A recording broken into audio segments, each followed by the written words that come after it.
Hello everyone, welcome to our YouTube channel splendid education field. और आज हम बात करेंगे अपने क्लास 11th के चैप्टर केमिकल बॉन्डिंग के लेक्चर नंबर 4 के बारे में, जहां हमने अपनी प्रीवियस क्लास में बहुत ही इम्पॉर्टेंट टॉपिक बॉर्न हैवर साइकिल के बारे में पढ़ लिया था और उसके प्रीवियस क्लास में आयनिक बॉन्ड का डिस्कशन किया था। आज बहुत ही इम्पॉर्टेंट टॉपिक आपसे डिस्कस करने हम जा रहे हैं, जिसका नाम है फैजान का नियम, फजान्स रूल। ये केमिकल बॉन्डिंग में एक बहुत ही इम्पॉर्टेंट रूल है, जिसका काम हमको 11th के साथ साथ 12th में भी आता है। तो ये बहुत ही इम्पॉर्टेंट टॉपिक है एग्ज़ाम के पॉइंट ऑफ व्यू से। इसके बहुत सारे क्वेश्चंस भी ऐसे हैं जो आपके IIT में, JEE में और नीट एग्ज़ाम में पूछे गए हैं। इस टॉपिक को कवर करने के बाद में आपसे हम कुछ क्वेश्चंस भी डिस्कस करेंगे अपने नेक्स्ट वीडियो में। पहले आइए आज कंप्लीट करते हैं आज का हमारा टॉपिक फजान्स रूल।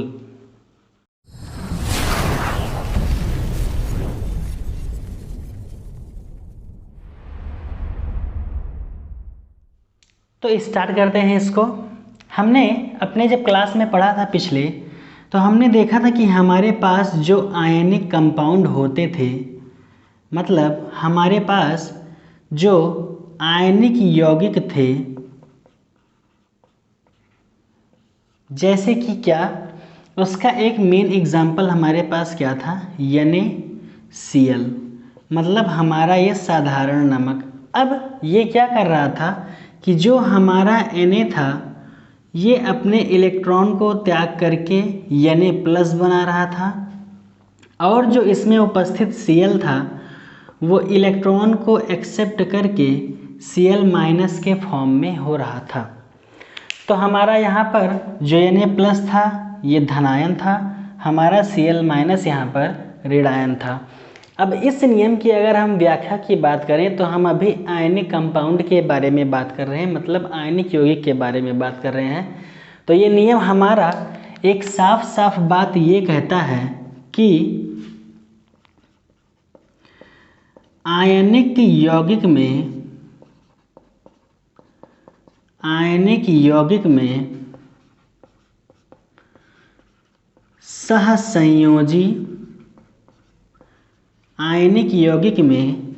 सहसंयोजी गुणों का उत्पन्न हो जाना, आयनिक यौगिक में सहसंयोजी गुणों का उत्पन्न हो जाना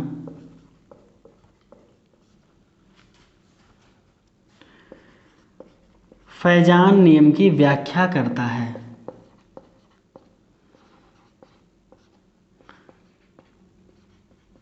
फैजान नियम की व्याख्या करता है। इसका मतलब ये हुआ, एग्जाम्पल से हम लोग समझेंगे कि हमारे पास एक आयनिक यौगिक था NaCl, और इस NaCl में एक ऐसी प्रोबेबिलिटी पाई गई जिसमें ये आयनिक यौगिक हमारा सहसंयोजी गुणों को दिखाने लग गया। और यही गुण जब प्रदर्शित होने लग गए कि आयनिक यौगिक में सहसंयोजी गुण हमको दिखाई देने लग गया, तो यही हमारा हो जाता है फैजान का नियम। अब ये हम बहुत अच्छे से समझेंगे एग्जाम्पल के थ्रू। कैसे? हमने एग्जाम्पल लिया अपना NaCl, जहाँ पर Na+ और Cl हमारा किस फॉर्म में टूट रहा है, माइनस के फॉर्म में। अब यहाँ पे क्या होता है कि जो हमारा Na है इसका आकार छोटा होता है, और जो हमारा Cl- है इसका आकार क्या होता है, बड़ा होता है। Na पे हमारा धनायन है और Cl पे हमारा क्या है, ऋणायन है। अब इसमें एक बात ये आती है कि जो हमारा धनायन होता है इसका आकार कम होने की वजह से, मतलब हम कह सकते हैं कि हमारा Na का आकार कम है तो इसका Z इफेक्टिव ज़्यादा होता है। ये आपको चैप्टर 3 में मिल जाएगा Z इफेक्टिव, और इसके पहले भी हमने डिस्कस किया है अपने प्रीवियस क्लास में जब हम लोग क्या पढ़ रहे थे, बॉर्न हैवर साइकिल। तो जिसका आकार छोटा होता है उसका Z इफेक्टिव ज़्यादा होता है, और यहाँ पर Cl का आकार बड़ा है तो कह सकते हैं कि जिसका आकार बड़ा होता है उसका Z इफेक्टिव कम होता है। तो आप एक हिसाब से कह सकते हो कि ये हमारा कैटायन है मतलब हमारा धनायन है, और ये हमारा एनायन है, मतलब ये हमारा क्या है, ऋणायन है। तो हम कह सकते हैं कि जो हमारा ऋणायन है इसका आकार बड़ा होने की वजह से इसका जेड इफेक्टिव की वैल्यू कम हो जाएगी। जो हमारा धनायन है इसका आकार कम होने की वजह से इसका जेड इफेक्टिव ज़्यादा हो जाता है। अभी ये हमारा प्लस और माइनस आपस में एक दूसरे को आकर्षित करके आयनिक यौगिक का निर्माण करते हैं, लेकिन इसमें जो सहसंयोजी गुण हमारा उत्पन्न होता है, जो हमारा Cl का इलेक्ट्रॉन होता है वो यहाँ पर एक बादल के रूप में पाया जाता है, क्योंकि हमने अपने पहले ही चैप्टर में और सेकेंड चैप्टर जो हमारा था उसमें भी डिस्कस किया है कि जो हमारा इलेक्ट्रॉन पाया जाता है किसी भी एलिमेंट पर वो एक बादल के फॉर्म में होता है, यानी क्लाउड के फॉर्म में होता है।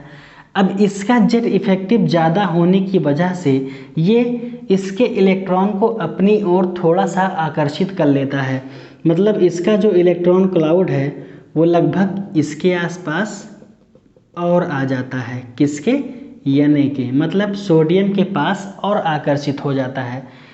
तो जो इलेक्ट्रॉन का शेप है ये थोड़ा सा किधर मुड़ जाएगा, हमारा Na के तरफ में, और जो हमारी Na के इलेक्ट्रॉन हैं ये तो इस पे उपस्थित हैं ही, लेकिन ये Na क्या करता है कि अपना जेड इफेक्टिव ज़्यादा होने की वजह से इस Cl के इलेक्ट्रॉन क्लाउड को या इलेक्ट्रॉन के बादल को अपनी ओर ज़्यादा आकर्षित करता है, जिससे इसका शेप थोड़ा सा Na के तरफ, इसका आकार थोड़ा सा Na के तरफ आ जाता है, और इससे इन दोनों के इलेक्ट्रॉन में उत्पन्न हो जाती है एक साझेदारी। क्या उत्पन्न हो जाती है, साझेदारी। और जहाँ पर भी साझेदारी की बात आती है वहाँ पर सहसंयोजी गुण कहा जाता है या सहसंयोजी बंध होता है। तो यहाँ पर उत्पन्न हो जाता है सहसंयोजी बंध। जहाँ भी साझेदारी की बात आएगी सहसंयोजी कहा जाएगा, और जहाँ भी प्लस और माइनस के आकर्षित या प्रतिकर्षण की बात आएगी उसे हम आयनिक कहेंगे। तो ये आयनिक यौगिक था, लेकिन इलेक्ट्रॉन क्लाउड के कारण या जेड इफेक्टिव ज़्यादा और इस Cl का कम होने के कारण ये इसकी ओर आकर्षित हो जाता है, जिससे इसमें सहसंयोजी गुण उत्पन्न हो जाता है, और यही गुण हमारा क्या होता है, इस फैजान के नियम की व्याख्या करता है। मतलब ये पहले से आयनिक यौगिक था, बाद में जाकर के इसमें सहसंयोजी गुण उत्पन्न हुआ, यही हमारा कहलाता है फैजान का नियम।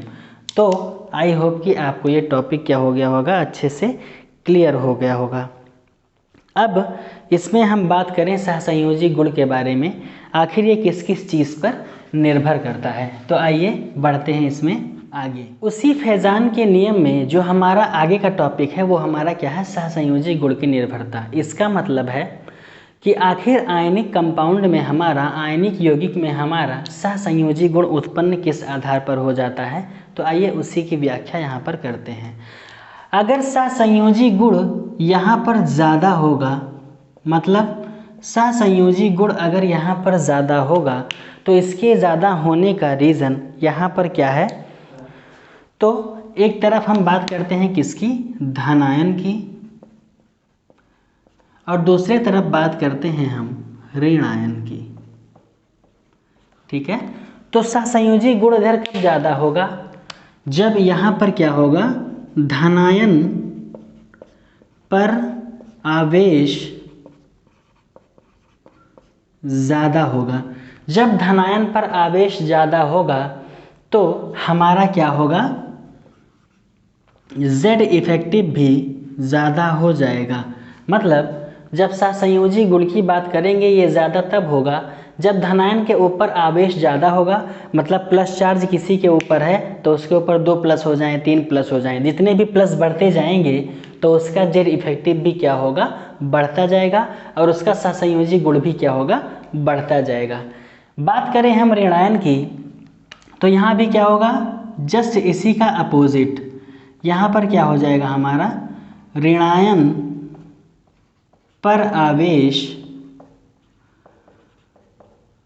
ज़्यादा होगा तो इसी का अपोजिट क्या होगा कि जेड इफेक्टिव की वैल्यू यहाँ पे क्या हो जाएगी, कम। देखिए जब धनायन पर आवेश बढ़ेगा तो जेड इफेक्टिव ज़्यादा हो जाएगा, लेकिन ऋणायन की बात करेंगे तो ऋणायन पर आवेश जब बढ़ेगा तो हमारा जेड इफेक्टिव क्या होता जाएगा, कम होता जाएगा। ये हमारा क्या हो गया, पॉइंट नंबर 1। पॉइंट नंबर 2 की बात करें तो हमेशा बात करते हैं आकार के बारे में। अब यहाँ पर क्या होगा, धनायन का आकार जितना छोटा होगा उसका जेड इफेक्टिव उतना ही ज़्यादा होगा।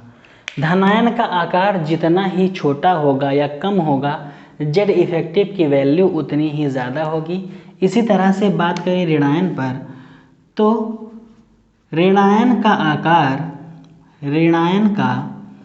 आकार जितना ज़्यादा होगा, जेड इफेक्टिव की वैल्यू उतनी ही कम आएगी। दोनों चीज़ें एक दूसरे के विपरीत हैं। फिर से देख लीजिए, यदि धनायन पर आवेश ज़्यादा होता है मतलब प्लस की संख्या बढ़ जाएगी तो जेड इफेक्टिव की वैल्यू बढ़ जाएगी, सहसंयोजी गुण भी क्या होगा, बढ़ जाएगा। धनायन का आकार जितना भी छोटा होगा उसका जेड इफेक्टिव उतना बढ़ेगा, सहसंयोजी गुण क्या होगा, बढ़ जाएगा। ऋणायन पर आवेश जितना ज़्यादा होगा, जेड इफेक्टिव उतना कम होगा, उसकी सहसंयोजी गुण क्या होगा, बढ़ जाएगा। ऋणायन का आकार जितना बड़ा होगा, जेड इफेक्टिव की वैल्यू उतनी कम आएगी, और जेड इफेक्टिव की वैल्यू ऋणायन पर जितनी कम आएगी उतना ही सहसंयोजी गुण उसका क्या होगा, बढ़ जाएगा। तो दोनों चीज़ें एक दूसरे के विपरीत है। बात सिर्फ यहाँ पर किस चीज़ की हो रही है कि सहसंयोजी गुण क्या होना चाहिए, यहाँ पर ज़्यादा होना चाहिए। तो अगर धनायन की बात करेंगे तो इस आधार पर ज़्यादा होगा, ऋणायन की बात करेंगे तो इस आधार पर ज़्यादा होगा। ये हमारा क्या हो गया, सहसंयोजी गुण की निर्भरता के बारे में। जैसे हम अगर एग्जाम्पल ले लें तो फॉर एग्जाम्पल हमारे पास एग्जाम्पल हम ले रहे हैं, हम मानते हैं कि हमारे पास दो कंपाउंड है, एक NaCl है, दूसरा हमारे पास MgCl2 है। एक एग्जाम्पल हमारा ये हो जाएगा, ये मतलब NaCl है और दूसरा कौन सा है, MgCl2। और अगला हमारा है NaCl और LiCl, ये है हमारे पास। अब दोनों में हमको ये चीज़ बतानी है कि किसका सहसंयोजी गुण क्या होगा, ज़्यादा होगा। तो सहसंयोजी गुण के लिए आप देखो, पहला पॉइंट क्या बताया, धनायन पर आवेश क्या होना चाहिए, ज़्यादा होना चाहिए। अब देखो यहाँ पर आप, यहाँ भी Cl है, यहाँ भी Cl है, यहाँ Cl है, यहाँ Cl है, सब जगह पर हमारा ऋणायन क्या है, सेम है, मतलब Cl। यहाँ पर Na के ऊपर एक प्लस आता है, एक माइनस, Mg के ऊपर 2 प्लस होता है, Cl2 के ऊपर 2 माइनस होगा। यहाँ से ये प्लस माइनस और ये प्लस माइनस। अब कोई आपसे पूछे कि इस एग्जाम्पल में बताओ सहसंयोजी गुण किसका ज़्यादा होगा, तो आप कैसे निकालोगे, तो इसमें पहला नियम लगेगा क्या, Cl सेम है, ऋणायन हमारा क्या है, सेम है। तो बात करेंगे हम यहाँ पर धनायन की, तो धनायन पर जब आवेश ज़्यादा होगा तो जेड इफेक्टिव ज़्यादा होगा, और जेड इफेक्टिव ज़्यादा होगा तो सहसंयोजी गुण भी क्या हो जाएगा, ज़्यादा। यहाँ पर एक प्लस है, यहाँ पर 2 प्लस, जैसे जैसे धनायन बढ़ता जाएगा वो सहसंयोजी गुण भी उसका क्या होगा, बढ़िया होता जाएगा, अच्छा होता जाएगा। तो यहाँ पर Mg पर प्लस ज़्यादा है, इसीलिए ये हमारा क्या होगा, सबसे अच्छा सहसंयोजी गुण प्रदर्शित करेगा। दूसरे में आते हैं, यहाँ पर बात किसकी कर रहे हैं हम, आवेश की। किसका आवेश, धनायन का आवेश, धनायन का आवेश। उसी के हिसाब से हमने यहाँ पर आंसर क्या किया, फाइंड आउट कर लिया। सेकंड हमारा है NaCl हमारा और LiCl। अब इस पर किस तरह से हम लोग निकालेंगे, तो आप देखो यहाँ पर क्या है कि हमारा NaCl और LiCl, तो आप देखो इसके ऊपर भी एक प्लस एक माइनस, यहाँ भी एक प्लस और एक माइनस, दोनों चीज़ें हमारे क्या है, सेम। अब यहाँ पर फिर से देखो आप, तो Cl हमारा दोनों सेम है, फिर से यहाँ पर Na प्लस है, Li प्लस है। अब यहाँ पर भी हम लोग क्या करेंगे, धनायन की ही वैल्यू अगर अच्छे से देख लेंगे तब हमको इसका भी आंसर क्या होगा, निकल आएगा आसानी से। कैसे, Na के ऊपर एक प्लस है, Li के ऊपर भी एक प्लस है, तो प्लस भी इसमें सेम है, माइनस भी सेम है, दोनों चीज़ें क्या हैं, सेम। अब यहाँ पर आवेश से हम इसकी वैल्यू फाइंड आउट नहीं कर सकते, तो यहाँ पर किसका यूज़ करेंगे हम लोग, आकार। किसका आकार, वो भी धनायन का, क्योंकि ऋणायन दोनों में बराबर है। तो धनायन का आकार देखें, तो धनायन के आकार के लिए आप लोग जाइए अपने पिछले चैप्टर 3 में आवर्त सारणी में, तो उसमें एक चीज़ है क्या कि जैसे ऊपर से नीचे हम लोग जाते हैं तो आकार हमारा क्या होता है, बढ़ता जाता है। जैसे ही टॉप टू बॉटम जाएंगे आकार क्या होगा, बढ़ता जाएगा। अब यहाँ पर देख लो आप कैसे, तो है लीना के रब से फरियाद। अब यहाँ पर देखो आप, हाइड्रोजन छोटा है, Li उससे बड़ा, Na क्या हो जाएगा, उससे बड़ा। तो Na हमारा क्या होगा, Na का आकार बड़ा होगा और Li का आकार छोटा होगा। अब यहाँ पर देखो आप, हमने क्या लिखवाया है, धनायन का आकार जितना ही कम होगा उसकी जेड इफेक्टिव उतनी ही ज़्यादा होगी। तो धनायन का आकार जितना कम होगा जेड इफेक्टिव ज़्यादा होगा। तो ये बड़ा आकार है, छोटा, तो छोटा आकार जिसका होगा उसकी जेड इफेक्टिव की वैल्यू क्या होगी, ज़्यादा होगी। तो ये चीज़ें हमारी क्या थी, ये दोनों इसके क्या हो जाएंगे, एग्जाम्पल हो जाएंगे। कैसे हम सहसंयोजी गुण निकालेंगे इसमें आइए एक छोटा सा इम्पॉर्टेंट पॉइंट नोट कर लीजिए। तो आइए जो हमारा पॉइंट नोट डाउन करना है, पहला पॉइंट क्या है हमारा, धनायन का जेड इफेक्टिव प्रभावी नाभिकीय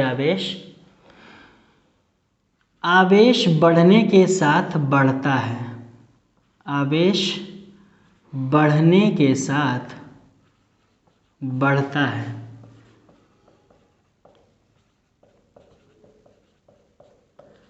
और सेकंड हमारा क्या हो जाएगा, ऋणायन का जेड इफेक्टिव प्रभावी नाभिकीय आवेश बढ़ने के साथ घटता है। यही दो बातें हैं हमारी जो सबसे इम्पॉर्टेंट है, क्या कि धनायन का जेफ तब बढ़ेगा जब उसका आवेश बढ़ता जाएगा, और ऋणायन का अगर जेड इफेक्टिव हमारा क्या होगा, आवेश जब बढ़ेगा तो क्या होगा, घट जाएगा। यही दो चीज़ें हमारी क्या हैं, पॉइंट नोट डाउन करने वाली हैं। अब अगर इस पर आइए एक क्वेश्चन छोटा सा सॉल्व करते हैं। तो एक क्वेश्चन है हमारे सामने इसी टॉपिक से रिलेटेड, सहसंयोजी गुण से। तो हमारे ये क्वेश्चन जो बोल रहा है, क्या कह रहा है कि सहसंयोजी गुण किसमें अधिक होगा। हमारे पास तीन ऑप्शन है, NaCl, NaBr और NaI। पूछ रहा है इन तीनों में कंपैरिजन करके बताओ आप कि किसका सहसंयोजी गुण सबसे अधिक होगा। तो हमने जो अभी टॉपिक पढ़ा है उसी से हमको ये फाइंड आउट करना है। आप देखो एक चीज़, तो यहाँ पर Na+Cl-, Na+Cl-, और I हमारा क्या हो जाएगा, माइनस। मतलब सब पर आवेश अगर देखो आप तो बराबर है। तो पहला पॉइंट तो ख़त्म कि आवेश से हम इसकी गणना नहीं कर पाएंगे। दूसरी चीज़ हमने क्या भी देखी, आकार के बारे में। सिर्फ हमने आकार और आवेश दो ही चीज़ देखी है, तो आवेश तो यहाँ नहीं लगेगा क्योंकि सब पे आवेश क्या है, बराबर है। अब बात करेंगे आकार की। अब देखो आप यहाँ पर क्या होगा, Na हमारा सभी में क्या है, सेम है, मतलब Na का आकार छोटा। इसमें देखो तो आप, तो Cl का आकार बड़ा है, Br का और बड़ा है, और I का सबसे बड़ा है। तो यहाँ पर क्या हो रहा है कि जैसे जैसे हम इधर से उस तरफ जा रहे हैं तो ऋणायन का आकार क्या हो रहा है, बढ़ रहा है। ऋणायन का आकार बढ़ रहा है। Cl का आकार छोटा, Br का उससे बड़ा, I का उससे बड़ा। इसको कैसे पता चला हमारा, फिर कल बाहर आई आंटी। तो जैसे जैसे हम नीचे जाते हैं आकार हमारा क्या होता है, बढ़ता जाता है। तो हम फ्लोरीन का आकार छोटा, क्लोरीन का उससे बड़ा, ब्रोमीन का उससे बड़ा, I का उससे बड़ा, एंटी मनी का सबसे बड़ा। तो यही हमारी चीज़ क्या है, उसी आधार पर हम कह रहे हैं जैसे जैसे हम इस तरफ बढ़ रहे हैं हमारा आकार ऋणायन का क्या हो रहा है, बढ़ रहा है, क्योंकि धनायन सब में क्या है, सेम है। ठीक है। अब यहाँ पर सहसंयोजी गुण अगर हम देखें तो किसका ज़्यादा होगा। अब आप देखो, ऋणायन का आकार अगर बड़ा है तो उसका जेड इफेक्टिव क्या होता है, अभी पीछे हमने पढ़ा, उसका जेड इफेक्टिव उतना ही क्या होगा, कम होगा। और जिसका जेड इफेक्टिव जितना कम होगा उसका सहसंयोजी गुण उतना ही अधिक होगा। तीनों चीज़ें आ गई हमारी। क्या? ऋणायन का आकार जितना बढ़ रहा है तो उसका जेड इफेक्टिव उतना ही घटेगा प्रभावी नाभिकीय आवेश, और सहसंयोजी गुण क्या होगा? बढ़ेगा। तो आकार किसका बड़ा है? इसका। इसीलिए सबसे ज़्यादा सहसंयोजी गुण अगर देखा जाए तो Na का होगा, फिर NaBr का होगा, और लास्ट में हमारा क्या आएगा? NaCl आएगा। तो इससे हम क्या कर सकते हैं? इसको फाइंड आउट कर सकते हैं। अब आइए बात करते हैं अपने नेक्स्ट में। एक इम्पॉर्टेंट नोट है और उसको भी हम क्या करते हैं? ड्रॉ करते हैं, फिर हमारा फैजान का नियम क्या हो जाएगा? कंप्लीट हो जाएगा। ठीक है, तो आइए अब एक कंपैरिजन करते हैं हम छोटा सा, कि हमारा सहसंयोजी गुण और आयनिक गुण दोनों में अगर हम बात करें अंतर की इसकी, तो दोनों में अंतर किस चीज़ का हो जाएगा? तो सबसे एक इम्पॉर्टेंट हमारा क्या हो जाएगा कि आप लोग को देखो, एक चीज़ हमने पहले बताया था कि जो हमारा आयनिक गुण होता है ये हमेशा जिसके बीच आयनिक बंध बनेगा वहाँ पर पाया जाएगा। सहसंयोजी गुण वहाँ पर होगा जहाँ पर हमारा कौन सा बनेगा? सहसंयोजी बंध बनेगा। ठीक है, ये साझेदारी वाला बंध है, ये प्लस और माइनस आयंस वाला बंध है। तो आपको हमने बताया था कि सबसे मजबूत जो बंध बनता है वो आयनिक बंध बनता है, और सहसंयोजी हमारा क्या होता है? आयनिक से थोड़ा सा दुर्बल होता है, यानी कमज़ोर होता है। ये हमारा क्या होता है? प्रबल बंध माना जाता है, और सहसंयोजी हमारा क्या होता है? दुर्बल होता है। तो अगर आयनिक बंध हमारा प्रबल इस कारण होता है क्योंकि ये क्या होता है? ठोस होता है। अब आपको हमने आयनिक बंध में जब इसके भौतिक गुण दिखाए थे तो कहा था हमने आपसे कि ये सबसे प्रबल माना जाता है, मजबूत होता है, इसका गलनांक और क्वथनांक बहुत ही ज़्यादा होता है।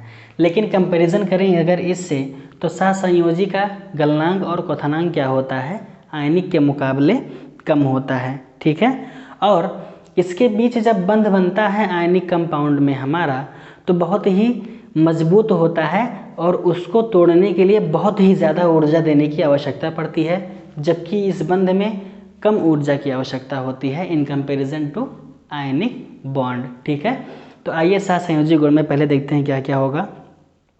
सहसंयोजी गुण तब अधिक होगा जब क्या होगा? हमारा गलनांक कम होता है, और कह सकते हो आप कि इसका गलनांक तो कम होता है, साथ साथ और क्या कम हो जाएगा? क्वथनांक, ये भी क्या होगा? कम होगा। ठीक है, ये इसके गुण की बात हो रही है, कब हमारा सहसंयोजी गुण बढ़ेगा और कब आयनिक गुण बढ़ेगा। ठीक है, दोनों में बढ़ने की ही बात हो रही है, कम नहीं। तो सहसंयोजी गुण कब बढ़ेगा? जब किसी भी यौगिक का गलनांक कम होगा, क्वथनांक भी क्या होगा? कम होगा, बंध सामर्थ्य ये भी क्या होगा? कम होगा। ठीक है, बंध सामर्थ्य कम होगा। और जब कभी भी इसका आप क्या करोगे? अगर इसके रंग की बात करोगे तो इसका रंग क्या होता है? गहरा होता है। यानी जब यौगिक के मध्य, किसी एलिमेंट के मध्य हमारा सहसंयोजी गुण जब बनेगा किसी भी कंपाउंड में या यौगिक में, तो उसका रंग कैसा होगा? गहरा होता है, और इसकी जल में विलेयता कम होती है। जल में विलेयता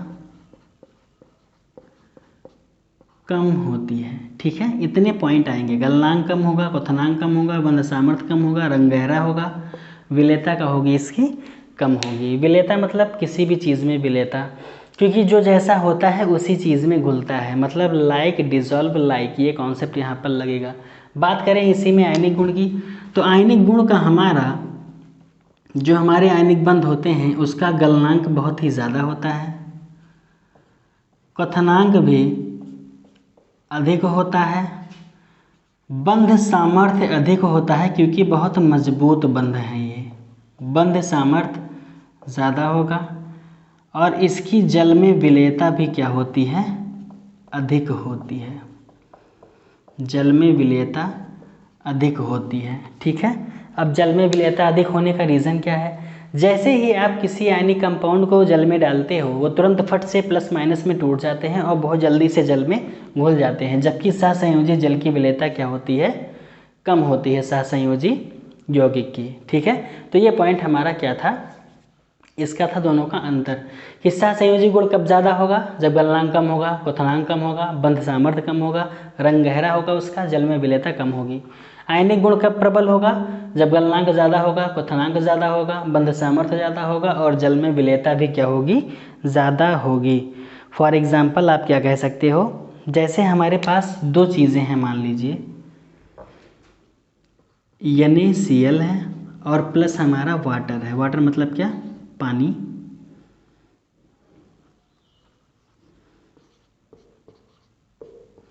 ये है इसका स्ट्रक्चर। अब यहाँ से हमारा जो सोडियम है ये पॉजिटिव, ये निगेटिव, यहाँ से ऑक्सीजन निगेटिव और हमारा हाइड्रोजन क्या है, पॉजिटिव। ठीक है, ये हो जाएगा। अब इन दोनों को आप अगर जल में घोलोगे, किसको, नमक को और जल को आपस में आप मिलाओगे, तो देखो इस पे भी प्लस है, उस पे भी प्लस माइनस है। तुरंत इसके आयन आपस में क्या करेंगे, एक दूसरे से जुड़ करके फटाक से क्या करते हैं, एक दूसरे में विलय हो जाते हैं, मिल जाते हैं। यही रीज़न होता है कि जल में विलेयता ज़्यादा होती है। और यहाँ पर कॉन्सेप्ट किस चीज़ का लगता है, लाइक डिजॉल्व लाइक, मतलब समान को घोलता है, समान को घोलता है।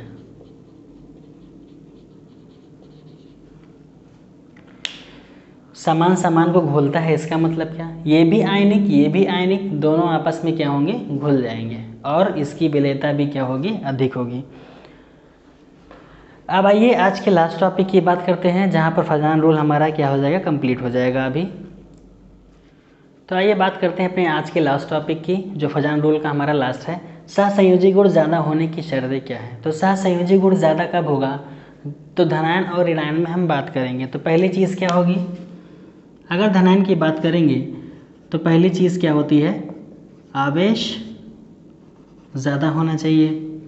दूसरी चीज़ क्या होगा, आकार कम होना चाहिए। इसी के अपोजिट इधर हैं, ऋणायन में हम सहसंयोजी गुण ज़्यादा कब होगा, कब, जब आवेश ज़्यादा होगा। दूसरी चीज़ इसमें आकार भी क्या होगा, ज़्यादा होगा। मतलब ऋणायन पे आवेश जब ज़्यादा होगा, आकार ज़्यादा होगा, तो सहसंयोजी गुण भी क्या होगा, ज़्यादा होगा। धनायन में आवेश ज़्यादा होगा और आकार क्या होगा, कम होगा, तो सहसंयोजी गुण क्या हो जाएगा, ज़्यादा। ठीक है। और अगर एक मोस्ट इम्पॉर्टेंट पॉइंट की बात करें तो तीसरा पॉइंट धनायन में आता है SPD।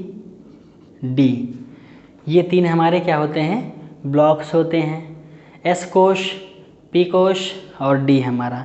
तो ये हमारे क्या होते हैं, कोश होते हैं, जिसमें इलेक्ट्रॉन क्या होता है, भरा जाता है। ये क्या होना चाहिए, पूरा भरा होना चाहिए।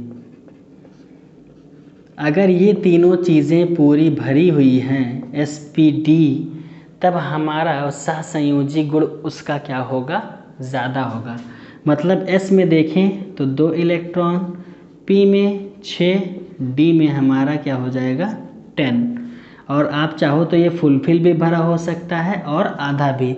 कुल मिला के जितने भी ब्लॉक पाए जाएं वो भरे जाएं। जैसे S हमारा है तो या तो सिंगल हो या तो डबल हो। P में हमारे कितने कोश होते हैं, 3, तो ये भी 3 या तो आधा भरा हो या तो पूरा भरा हो। D में हमारे कितने होते हैं, 5, तो ये भी क्या हो, या तो आधे भरे हों या तो पूरे भरे हों।